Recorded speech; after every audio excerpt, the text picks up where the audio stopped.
Bracket में 2a plus n minus 1 into में d। ये जो हमारे पास है ये हमारा क्या है, सम ऑफ n टर्म। ये n टर्म था, जैसी n की वैल्यू कितनी दी गई है, 8 दी गई थी, तो हमने देखा यहाँ पे हमने क्या यूज किया, s8। कह रहा था सम ऑफ, आप देखेंगे तो कितना बचेगा 6, यानी कि d की वैल्यू 6/8। जो हमारे पास क्वेश्चंस हैं, टोटल हमारे पास 5 क्वेश्चंस हैं और ये 5 क्वेश्चंस बोर्ड एग्जाम में बहुत बार पूछे गए हैं। करते कैसे हैं ध्यान देना। जैसे हमारे पास पहला ही क्वेश्चन है, कह रहा है the root of the equation इतना, कह रहा है आर इक्वल। तो सबसे पहले तो अभी ये पता होना चाहिए कि इक्वल रूट की कंडीशन क्या है। तो हम लोगों ने कुछ कंडीशंस पढ़ी थी। इक्वल रूट के लिए एक छोटी सी कंडीशन पढ़ी थी कि हमारे पास डी जो होता है वो 0 हो जाता है। अब डी क्या होता है, तो डिस्क्रिमिनेंट।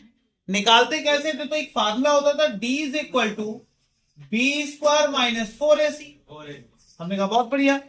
अब क्या करेंगे, यहां देखा d की जगह पे अगर हम 0 रख दें तो हमारे पास रिजल्ट हो जाएगा बेटा बी स्क्वायर माइनस में 4ac। और केवल 4ac को अगर इधर ले आए तो 4ac इक्वल में कितना हो जाएगा, 20। तो इस कंडीशन को हम लोग ध्यान रखें कि जब कभी भी इक्वल रूट आता है तो बी स्क्वायर इक्वल में 4ac होता है। अब हमने देखा हमारे पास भाई इक्वेशन क्या दी गई थी, हम उस इक्वेशन को लिख लेते हैं। हमारे पास जो इक्वेशन है वो q माइनस आर, भैया थोड़ा सा आवाज का ध्यान रखें, आवाज ना आए आप लोगों की, x square plus r minus p x और प्लस में p माइनस क्यू और इक्वल में हमारे पास हो जाएगा 0। अब हमने देखा ये तो एक क्या है, क्वाड्रेटिक इक्वेशन। जब कभी कोई एक क्वाड्रेटिक इक्वेशन हो तो हम लोग क्या करवाते हैं, बहुत सिंपल सा काम करवाते हैं हम लोग, compare with ax square plus bx plus c और इक्वल में हम लोग कर देते हैं 0। ऐसा करने से क्या होगा, a b c की वैल्यू निकल आएगी। a की वैल्यू कितनी आ गई, हमने देखा q माइनस आर। b की वैल्यू कितनी आ गई, r minus p। Same c की वैल्यू कितनी आ गई, p माइनस। हमने देखा a b c तीनों की वैल्यू आ गई। जैसे ही वैल्यू आई अब हम लोग क्या करेंगे, हम लोगों ने देखा है कि डिस्क्रिमिनेंट की कुछ कंडीशन होती है। क्या कंडीशन होती है तो उसको भी लिख लेते हैं। हमारे पास कंडीशन है बेटा 4ac और इक्वल में हमारे पास है b का स्क्वायर।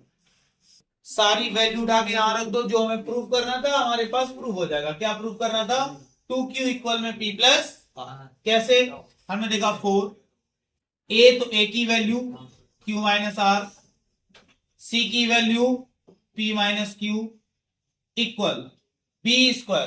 तो b की जगह पे हमारे पास कितना हो जाएगा बेटा, r माइनस p और इसकी होल ऑफ पावर 2। ऐसा करने से क्या हुआ, अब बस इसको एक्सपेंड करना।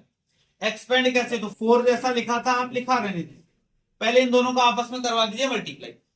कैसे मल्टीप्लाई करवाएंगे, तो q का p के साथ pq, q का q के साथ तो माइनस में हो जाएगा q स्क्वायर। सेम ऐसे r का p के साथ होगा तो माइनस में pr और माइनस r का q के साथ तो प्लस में हो जाएगा qr। और इज इक्वल टू में हमने देखा यहाँ एक फार्मूला बन रहा है क्या, a माइनस बी का होल ऑफ स्क्वायर। तो हमने देखा a माइनस बी का होल स्क्वायर होता है a स्क्वायर प्लस में b स्क्वायर और माइनस 2ab तो 2pr हो जाएगा। हमने देखा इस 4 का अगर हम लोग अंदर क्या करवा दें, मल्टीप्लाई। तो जैसे ही 4 का अंदर मल्टीप्लाई होगा तो 4pq माइनस में 4q स्क्वायर माइनस में 4pr और प्लस में हो जाएगा 4qr इज इक्वल टू हमारे पास कितना हुआ, तो हमने यहाँ पे देखा हमारे पास हो जाएगा बेटा कितना, आर स्क्वायर प्लस में p स्क्वायर माइनस में 2pr। हम देख रहे हैं हमारे पास pr कहीं और भी दिख रहा है, कहां दिख रहा है, तो ये हमारे पास 4pr था। हम केवल इस 4pr को इस तरफ ट्रांसफर करेंगे, बाकी हमें कुछ भी ट्रांसफर करने की जरूरत नहीं है। हमने देखा केवल और केवल इस 4pr को उस तरफ लेकर गए, तो यहां हमारे पास कितना है, 4pq है माइनस में 4q स्क्वायर है और प्लस में 4qr है। उसके बाद इक्वल में इसको अगर उस तरफ लेकर जाएंगे तो हमारे पास बचेगा बेटा आर स्क्वायर प्लस में पी स्क्वायर। थोड़ा सा ध्यान दो, यहाँ माइनस 2pr था, ये माइनस का 4pr उस तरफ जाएगा प्लस का 4pr और उस 4pr में से 2pr अगर हम लोग माइनस कर देंगे तो हमारे पास प्लस में कितना बचेगा, 2pr। तो हम देखेंगे इतना तो ये फार्मूला बन जाएगा। यहां क्या होगा, तो यहां पे अगर थोड़ा सा ध्यान दें तो हमने देखा कि कुछ तीनों में हमें कॉमन दिखाई दे रहा है क्या, तो हमने 4q कॉमन ले लिया। 4q कॉमन लेने से क्या होगा, यहां हमारे पास कितना बचा, केवल और केवल p, माइनस यहां कितना बचा, केवल और केवल q, यहां कितना बचा, केवल और केवल r। अब क्या हुआ, यहां देखा इक्वल में, फिर हमारे पास क्या है बेटा, इसको लिख सकते हैं r प्लस पी की होल ऑफ पावर 2। अब हमारे पास ये कंडीशन बनी, हमें प्रूफ ही कुछ और करनी है, लेकिन हमसे कह रहा है पी क्यू आर जो है वो किसमें है, एपी में। तो हमें यह भी पता है कि अगर एपी में होती हैं कोई भी चीजें तो बीच वाले टर्म का अगर आप डबल कर दें और बाकी दोनों का सम इक्वल होता है, यही हमें प्रूफ करना है। तो इसका हम लोग क्या कर लेंगे बेटा, यूज कर लेंगे। किस तरह से यूज करेंगे, तो हमने देखा भाई P, Q, R जो है वो किसमें है बेटा, एपी में। तो हमने देखा अगर एपी में है तो एपी की एक कंडीशन होती है कि बीच वाले टर्म का आप डबल कर दीजिए, बाकी दोनों का आप सम कर दीजिए। तो कहीं भी अगर P प्लस आर दिखाई देता है, अगर कहीं भी क्या दिखाई देता है P प्लस आर, तो आप उस जगह पर 2Q लिख सकते हैं। हमने देखा ऐसा हमें दिख रहा था, कहां दिखाई दे रहा है, तो भैया P ये लिखा हुआ है प्लस में R ये लिखा हुआ है। तो हमने देखा 4Q तो ऑलरेडी लिखा हुआ था, यहीं से आगे ध्यान दीजिएगा, हमने कहा 4Q ऑलरेडी लिखा हुआ है तो 4Q। यहां देखा तो P ये लिखा हुआ है प्लस में R, तो P प्लस R को हम लोग लिख सकते हैं कितना, 2Q, और माइनस में ऑलरेडी ये Q है, और इक्वल में कितना है, R प्लस P, और इस पूरे की होल ऑफ पावर। हमने देखा ये तो हो गया 4Q, यहां देखा 2Q में से Q जाएगा, ओनली Q बचेगा, और इक्वल में R प्लस P की होल ऑफ पावर 2 हो गया। देखा इस 4Q का मल्टीप्लाई इस Q के साथ अगर करवाएंगे तो रिजल्ट हमारे पास हो जाएगा 4Q स्क्वायर, और इक्वल में R प्लस P की होल ऑफ पावर। अब हमें पता है जैसे ये स्क्वायर हटेगा इसके ऊपर क्या लग जाएगा, रूट। तो हमने देखा इसके ऊपर रूट के अंदर हमने लिख दिया 4Q स्क्वायर और इक्वल में R प्लस P। तो हमने देखा 4 है भाई, रूट के बाहर आएगा तो 2, यहां देखा Q स्क्वायर था केवल Q और इक्वल में R प्लस P, और यही हमें क्या करना था, पूरे क्वेश्चन में प्रूफ करना। बात समझ में आई कि नहीं है, कोई डाउट इतने में हो तो बताओ। देखो ये कंप्लीट हो गया। इसी तरह से एक और क्वेश्चन है हमारे पास, एपी का क्वेश्चन है, और क्या कह रहा है चीजों को समझना। सबसे पहले हम देखेंगे क्वेश्चन में हमारे पास है क्या क्या, बहुत इंपॉर्टेंट है चीजों को समझना। इन क्वेश्चंस में केवल और केवल लैंग्वेज वाले क्वेश्चंस में ये ध्यान देंगे कि हमें दिया क्या गया है और हमसे पूछा क्या गया। सेम यहां देखें तो क्या कह रहा था, कह रहा है एन एपी, एक हमारे पास एपी है, और उस एपी का जो फर्स्ट टर्म है बेटा वो कितना है, 3। तो हमने कहा फर्स्ट टर्म होता क्या है, ए होता है, तो हमने यहां पे लिख दिया 3। जैसा क्वेश्चन कहता जाए वैसा हम करते जाएंगे, कुछ अपनी तरफ से दिमाग नहीं लगाना है, केवल और केवल हमें फार्मूले पता होने चाहिए। एपी के 2 से 3 क्वेश्चन हमारे पास, चाहे वो सीबीएसई बोर्ड हो या फिर हमारे पास आईसीएसई बोर्ड हो, फिक्स रहते हैं कि आने ही आने। अब करेंगे कैसे, तो हमने कहा भाई सबसे पहले देखा फर्स्ट टर्म दिया गया था, फिर क्या दिया गया है, कह रहा है सम ऑफ फर्स्ट 8 टर्म, यानी कि सम ऑफ फर्स्ट 8 टर्म का मतलब हो गया S8, क्योंकि सम ऑफ n टर्म हमारे पास क्या होता है, याद रखना, sum of n term n/2 bracket में 2a प्लस n-1 इंटू में d, ये जो हमारे पास है ये हमारा क्या है, सम ऑफ n टर्म। ये n टर्म था, जैसी n की वैल्यू कितनी दी गई है, 8 दी गई थी, तो हमने देखा यहां पे हमने क्या यूज किया, S8। कह रहा था सम ऑफ फर्स्ट 8 टर्म जो है वो ट्वाइस है, किसका ट्वाइस है, तो कह रहा है सम ऑफ फर्स्ट 5 टर्म, यानी कि 2 टाइम्स होगा सम ऑफ फर्स्ट 5 टर्म। तो हमसे कह रहा है अगर ऐसा है तो कॉमन डिफरेंस बताओ। तो हमने देखा अगर ऐसा है तो कॉमन डिफरेंस बताना बहुत आसान हो गया। कैसे आसान हुआ, तो ध्यान दीजिएगा, हमने कहा S8 है, जैसे Sn होता है, तो हमने यहां से इस फार्मूले को उठाया और इस फार्मूले को हमने यहां लिखा। यहां लिखने के बाद हमने देखा कि अगर हम इस तरह से कुछ लिख लेते हैं तो लिखने से क्या होगा, इसका हम लोग यूज कर लेंगे। किस तरह से, तो हमने कहा अगर इसका यूज करेंगे तो जहां पर n है आप n की जगह कितना रखें, 8। जहां a है a की वैल्यू 3, तो 3 तो बाद में रखेंगे, पहले n की वैल्यू यहां 8 दी गई थी, 8 आप रखिए। फिर n की वैल्यू 5 दी गई थी, आप 5 रख। कैसे करेंगे? तो हमने देखा S8 की जगह पे जैसे हमारे पास S8 था तो n/2, तो यहां हो जाएगा 8/2 ब्रैकेट 2a, तो 2a की जगह 2a प्लस n-1, तो n की जगह पे 8 रखेंगे, -1 करेंगे तो यहां बचेगा 7d। उसके बाद is equal to 2 times of S5, तो यानी कि इनटू में 5/2। अब ये फार्मूला हटा देते हैं। हमने देखा क्या होता है ब्रैकेट में 2a, तो हमने 2a लिख दिया, प्लस में n-1 यानी कि 5-1 4 और d हो गया। कोई डाउट इतने में? हमने देखा बहुत सिंपल सा है भाई, ये वाले 2 से ये वाला 2 कैंसिल हो जाएगा, ये वाले 2 से इसको कैंसिल किया तो 4 हो गया। अब हमें a की वैल्यू भी पता है, कितनी वैल्यू है बेटा 3, तो हमें ये वैल्यू बस यहां पुटअप करनी है, कॉमन डिफरेंस निकल आएगा। हमने देखा यहां था 4, यहां देखा 2 इंटू a की वैल्यू 3 प्लस 7d बना रहने दिया इज इक्वल टू 5। यहां देखेंगे 2 इंटू a की वैल्यू 3 प्लस में 4d।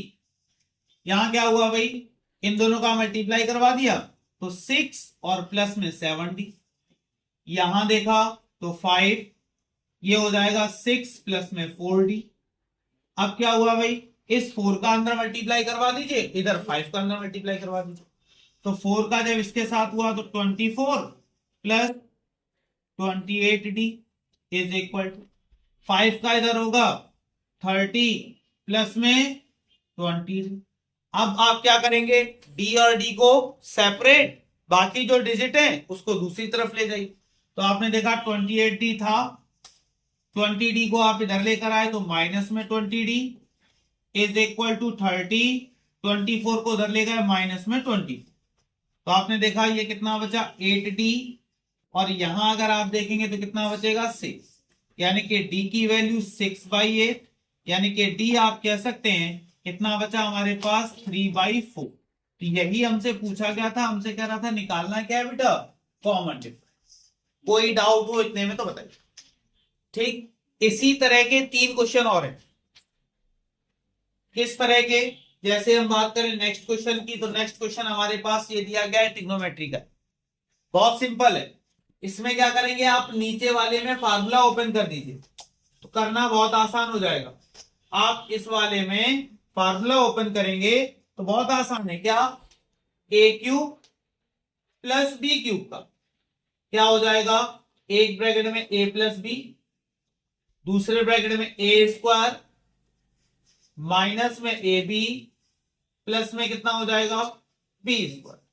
अगर इतना आपको आ गया, ये फार्मूला आ गया, तो क्वेश्चन 90% सॉल्व हो गया। कैसे, वैल्यू रखो जरा एक बार, रख के देखते हैं। a की जगह आपको कौन दिखाई दे रहा है, साइन a, और b की जगह कौन दिख रहा है, कॉस a, उठा के फार्मूले में रखो।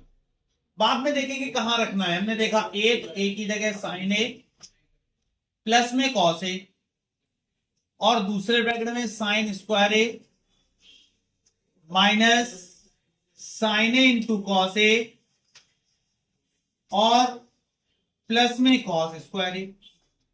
देखो कैसे क्वेश्चन खत्म हुआ, तो बहुत सिंपल सा समझो कि अगर इसको हम यहां नीचे लिख देंगे इसकी जगह पर, तो sine a plus cos a से ऊपर sine a plus cos a cancel हो जाएगा।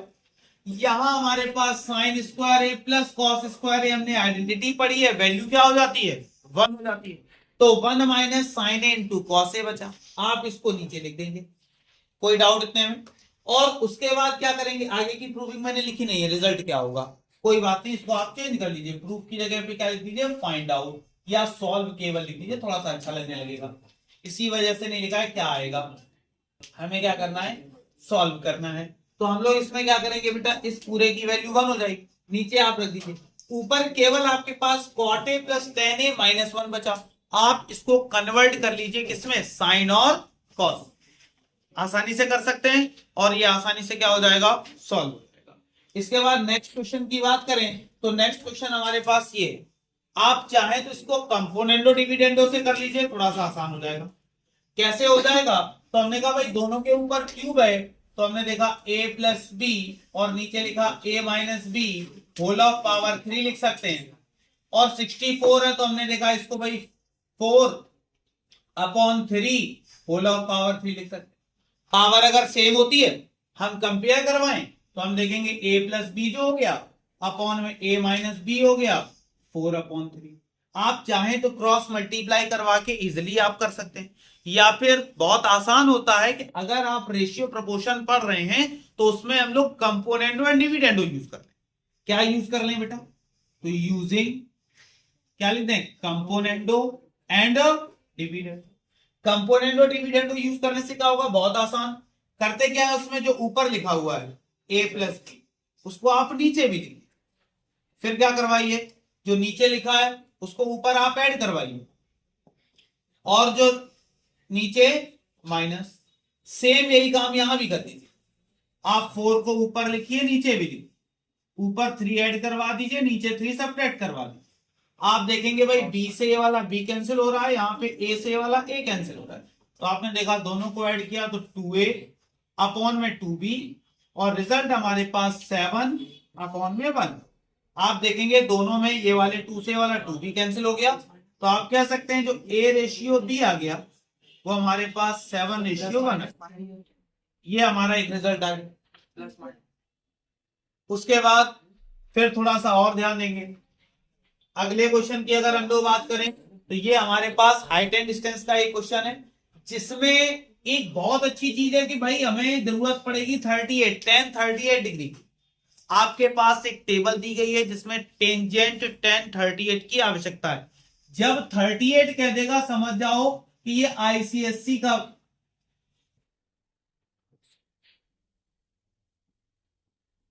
जब कभी भी इस तरह का कोई दे दे 42 डिग्री दे दे तो समझ जाओ ये जो क्वेश्चन है वो किस बोर्ड में आएगा, आईसीएससी। इस जगह पर अगर केवल 45, 60, 90 इस तरह की अगर बात करें, 60 की बात करें तो समझ जाओ वो सीबीएसई का क्वेश्चन। बहुत आसान है। तो अगर आपके पास 38 है तो आप यूजिंग टेबल का यूज करिए, या फिर आपको साइड में कहीं ना कहीं इसकी वैल्यू गिवन होगी। और अगर यहां पर पहली बात सीबीएसई है या यूपी बोर्ड आता है तो यूपी बोर्ड और सीबीएसई में इस तरह की कोई वैल्यू आपको एग्जाम में नहीं मिलती। फिगर बनाना बहुत आसान होता है, आप पूरे लैंग्वेज को पढ़िए, फिगर बनाइए, इससे रिलेटेड वीडियोस भी अगर आप देखना चाहें तो पड़ी हुई है, देख सकते हैं। ठीक है, और इसको आप लोग सॉल्व करेंगे, कर लेंगे ना? ठीक है, वैल्यू आप लोग बुक में